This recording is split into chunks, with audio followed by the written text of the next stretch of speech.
Assalamu alaikum wa rahmatullahi ta'ala wa barakatuhu. I hope you are all well and alhamdulillah in a good state of health and well-being, alhamdulillah. It's been a long time since I was able to record something for our public channel.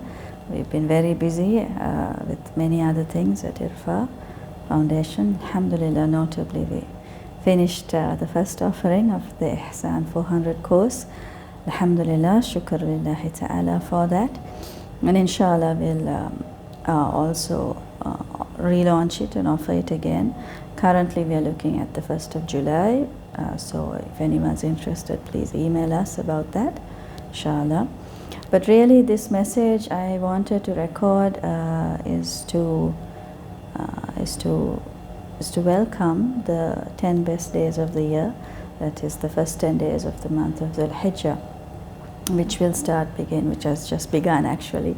We just finished Salatul Maghrib, so we have begun the first 10 days of Dhul Hijjah. As the last 10 days in Ramadan, we say they are the 10 best nights of the year. The first 10 days of Dhul Hijjah, we say they are the 10 best days of the year. So increase your ibadah, your good deeds, all the things you do, and focus on the daytime, which is why a lot of people fast, they give charity, they watch their tongue better, they smile more, they are good to each other more, subhanallah. Maybe sit long in dhikr after your obligatory prayers, try to pray on time, subhanallah. So these things you must be careful over. And of course, Yawm Arafah is coming, the 9th day of Dhul Hijjah. Most of us will be fasting, then we'll try to make a lot of sadaqah, we'll give qurban, things like that, so remember. But that is for those of you who know and practice these things, alhamdulillah. But on the deeper spiritual level, the Hajj is a time we remember sort of the earliest formulation of a people who prioritized their connection, their relationship and their surrender to the divine over their life here on earth. And that is of course symbolized most beautifully in Sayyidina Ismail alayhi salam, and also symbolized in his mother Sayyidah Hajar alayhi salam, who she is the founder of the city of Makkah, al-Makkah al-Mukarramah. And of course the great strength and pairing that resulted in this offspring of theirs, Sayyidina Ismail, who was the forefather of our Master Muhammad sallallahu alaihi wasallam, and that is of course his father Sayyidina Ibrahim alayhi salam. And we know Sayyidina Ibrahim alayhi salam in the Quran, he is the epitome of a person who gave up everything and opposed everything in his life that was in conflict with his connection to Tawheed, or to worshipping the only divine force, which is Allah subhanahu wa ta'ala. Why this is important for us to reconnect ourselves with is something I really want to speak about. Is we Barakatillah Azza wa Jal, we survived and came out from the COVID pandemic just a few years ago, and we are already forgetting. Human being is very forgetful. We are very malleable. We can adjust ourselves easily. That is the quality of clay. We are made from clay. We can mold and adjust, but we also tend to forget. We are very porous. Things seem to go through us. And this is why the entire science of our spirituality is based on dhikr, remembering, reminding, repeating. So we will repeat again the importance of these lessons that we commemorate through the Hajj, which we've been doing for 3,000 years and more. But why I brought up the COVID pandemic is, as much as there's that pandemic where it was in our face and we couldn't ignore it, there is another pandemic going on, and that is the silent pandemic of the dying of the hearts and the rise of mental illnesses. It's startling to me and heartbreaking actually. I have lived mostly in seclusion the past a couple of years as we construct our Zawiya, a place to retreat and remember and worship our Lord. And we all need a retreat from this busy life. But now coming back into the fold of, you know, the normality of people and city life, it is very heartbreaking for me to realize, I think, that there is a silent pandemic that has perhaps been going on since before COVID, but it seems to be exacerbated in the past few years, past couple of years, and that is the increasing incidence of mental illnesses, especially among our youth, the increasing levels of various types of anxieties, depressions, sadnesses, fears. And anxiety is a sort of a symptom of a deep fear, a fear that one cannot cope, a fear that one will be overwhelmed, etc.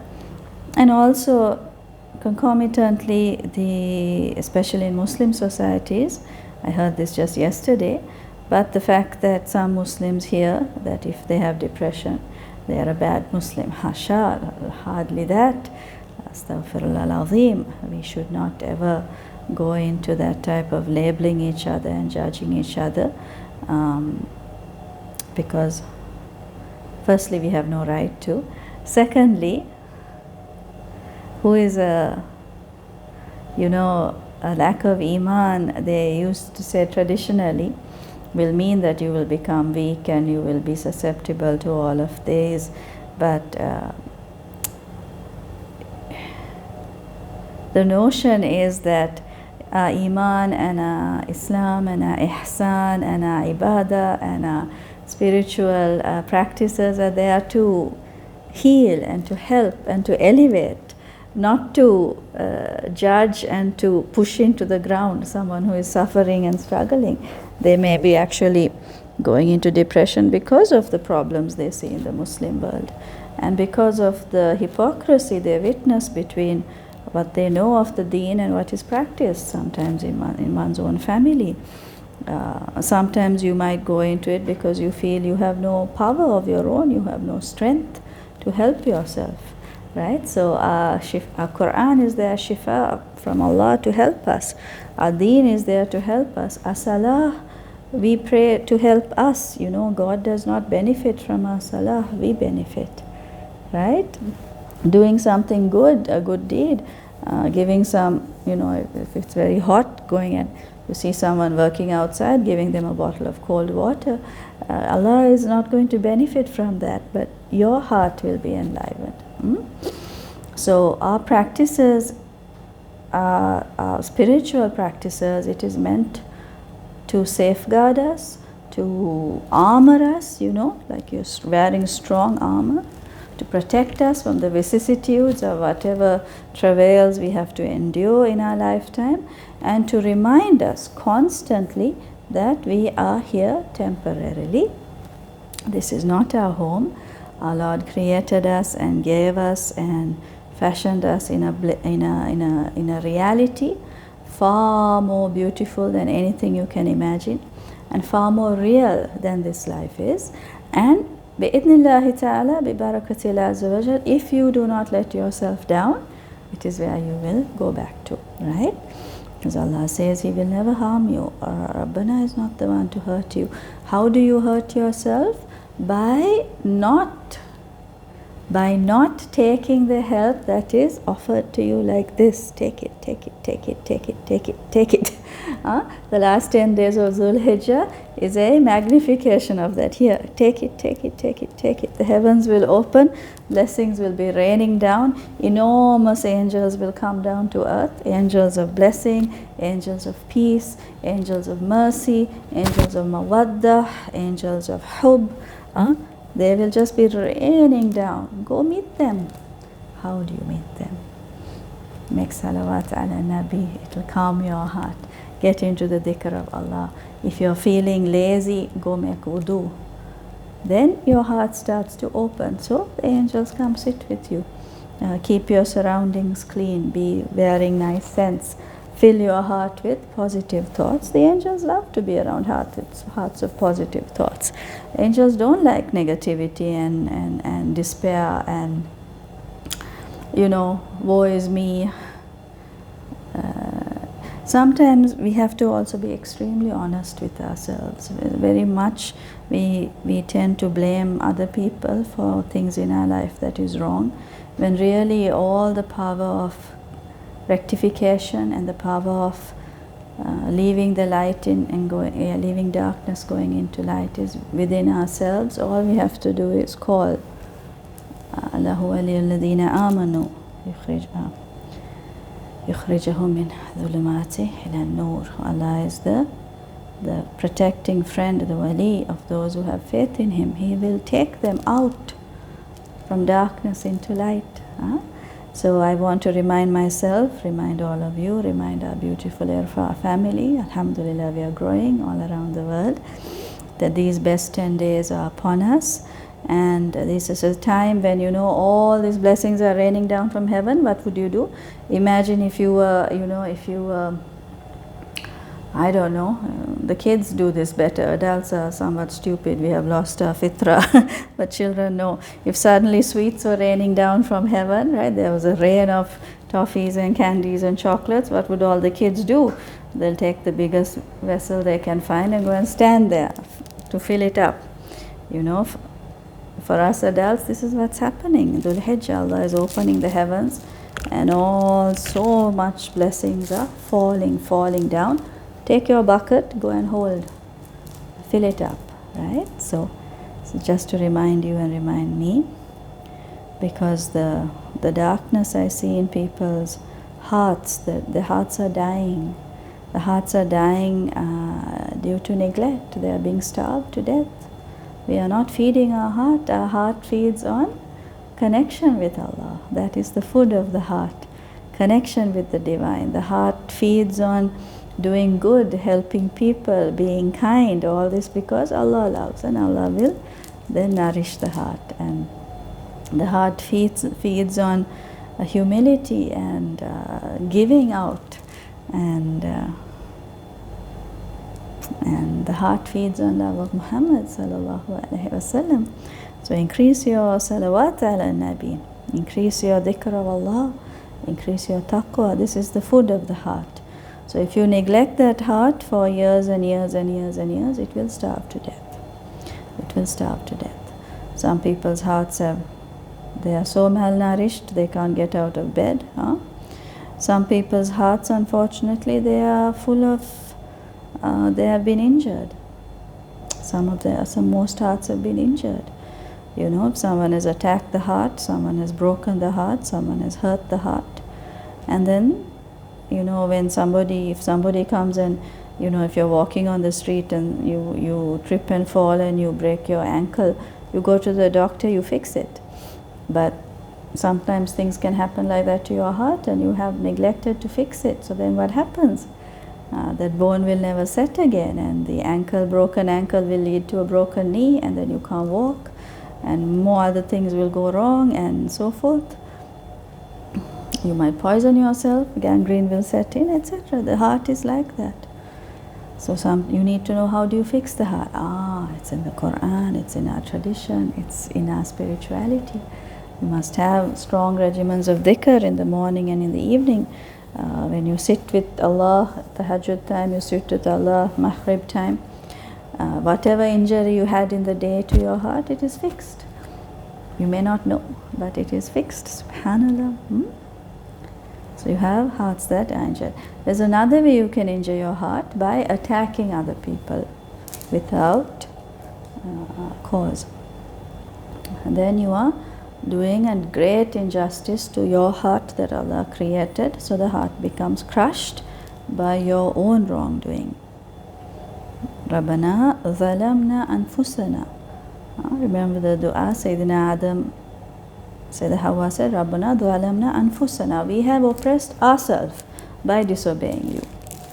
So people do that a lot. They disobey and end up crushing their own heart. Until the heart is crushed and crushed and crushed, it dies.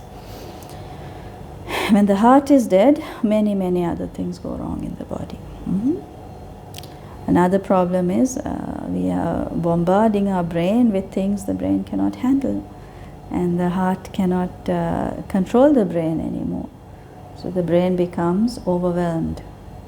And many people say, I don't know how to shut my brain down. Too much stimulus in the wrong way, etc. We don't know how to calm it. That is also through the dhikr of Allah. Dhikr of Allah. So this great silent pandemic of mental illnesses and dying hearts, the cure is within our tradition, healing is within our tradition, help is within our tradition, but it's up to you to go and take it. When you're sick, you go to the doctor. So the doctor, but even if the doctor prescribes medicine, they can't force it into you. You have to swallow it and you have to go. So one of the great sicknesses of this time is the great cures, for the sicknesses of this dying hearts and diseased brains, is to have sacred knowledge, ilmun nafiya, sacred knowledge, knowledge that benefits you for the hereafter, not just ilmun nafiya for dunya, beneficial knowledge for the completeness of you as the human being, who is the most precious divine creation of Allah, the repository of the qalb, the ruh, the aql, the jism that must be used in concordance with everything else in creation and commandment. So you need to know, you need to learn. It is imperative you learn, it is critical. So inshallah, I pray for you. But first you learn. If you don't know, if you're too tired to learn, then sink into the love of God. Just go to Him. Say, hey, astaghfirullah. I'll try to find I'm not good at this. We'll try to link the talk I did on what istighfar means. Istighfar does not mean, oh my Lord, I didn't, yani, I'm a bad person, punish me, forgive me. No, istighfar means, oh Allah, ensconce me in your love. I'm returning to you, I'm running back to you. This dunya has overwhelmed me, my Rabb. I want to remember what it was like to be with you in paradise. And we talked about that at length, inshallah. Try to link it here. Alhamdulillah. So the cure is near. The days of enormous openings have come. Imagine if you were, like these medical doctors go to camps and they do free clinics for anyone who's sick. It's like we are in this camp called Earth, and the doctors are coming just for these 10 days of Dhul Hijjah. Those are called the special angels of mercy and mawadda, maghfirah and shifa, that are raining down onto earth. Go meet them. Okay?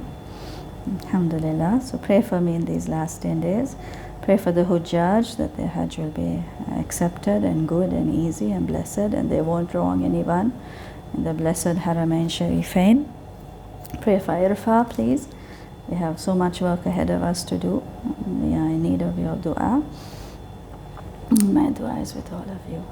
So with that, I'll leave you.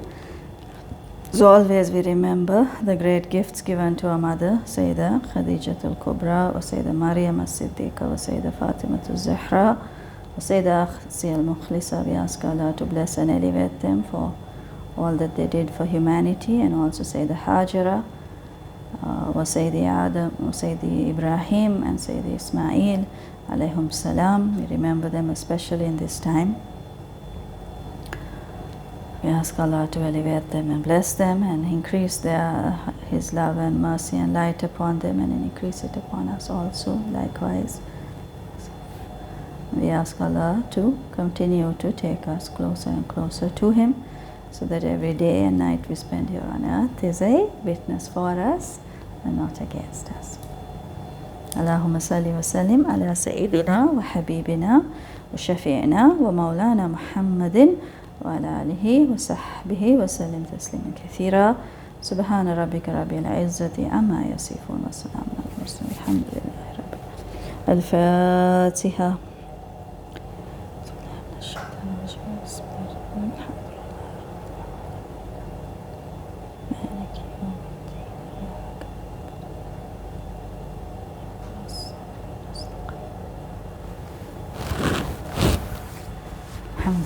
Assalamu alaikum wa rahmatullahi ta'ala wa barakatuhu. Dhul Hijjah Mubarakah.